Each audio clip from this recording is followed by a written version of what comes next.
Hello again, welcome back to my channel. My name is Deborah. Look at this page now. In the last video I showed you that if you open Excel, when your system is connected to the internet, you're going to see lots of templates. So as you can see, look at lots of templates. I just want to show you that. Let's dive into what we have today. What we're going to be looking at today is ribbon and Excel help. Alright, let me go back. Ribbon. Like I told you before, all the tabs here is made of the ribbon. What are the things that you should look out for in a ribbon? Then, still on ribbon, there are things I want to add. Look at this area here. You can see ribbon display option. So you can see it auto hide ribbon, show tabs, and commands. So if I choose to hide, you can see my ribbon has disappeared. If I want to just show tabs, you can see my tabs are showing my home tab, my insert tab, this tab. So it's only until I click it that's when all the details will come out. So that is it.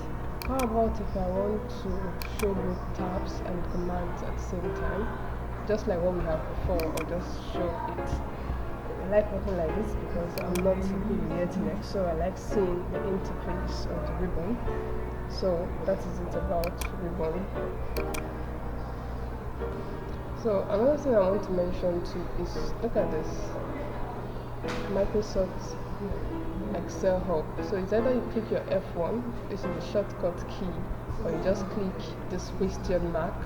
You go to take you to your Excel Hub. I hope I'm connected to the internet.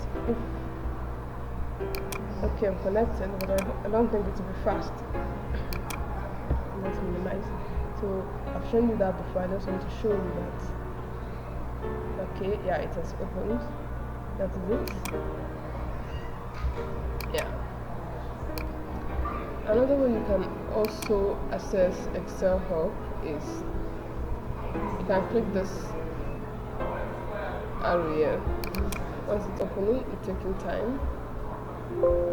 Okay, once it opens, you can see this from here. You can go to Excel Help too. So these are ways you can navigate to Excel Help and your ribbon hiding it and unhiding it. So that is it. Look at this format painter. What is format painter? Let me give you an example. I wrote something here, Excel. I click enter. This is what I did. Now in this place now, I wrote Debbie Rose. Click enter. Okay, to format paint this thing, I want this format here to be applied here. I don't want to always go back and forth to trying to apply the same format that is here. So let's see. What I come here, format paint this, and come here and drop my this. Can you see what happened there? You saw it. So the same format in this cell is being applied to this cell.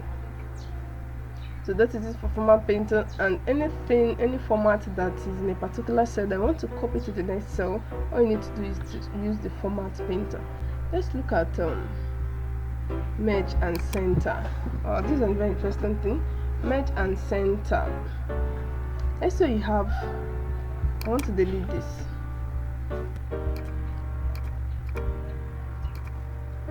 Nice. So this is it's a mistake. So I want to talk about merge and center. Let's say you have a database and the heading is Excel for Analytics.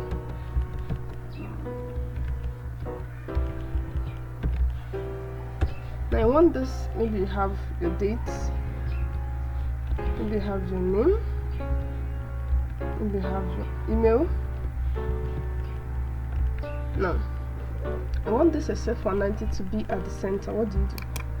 You may decide to use merge and center. You may decide to use merge and center. Maybe do something like this. This comes right in the center. But do you know why? Merge and center is not good because Excel works in row and column. It works in cells.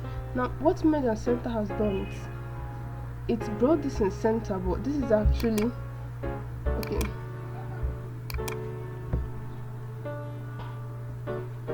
This is actually in cell B1, but it extended cell B1 to C and D. So merge and center is not good, especially when you're working with table. Instead of merge and center, do this instead. Let me Control Z this. Control Z is undo. Yes, so let me Control Z this and select this. I'll just click my I'll just go to my I'll just go to my font group, click this arrow here. You can see this tiny arrow. Click it, it's loading, taking time. So look at this, click on your alignment. See the general. Change it to center across section.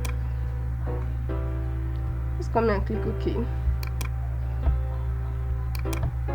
Bam. You can see. You see what happened? When I drop this in cell B1, my Excel for analytics is showing my formula bar. When I come to cell C1, nothing is showing.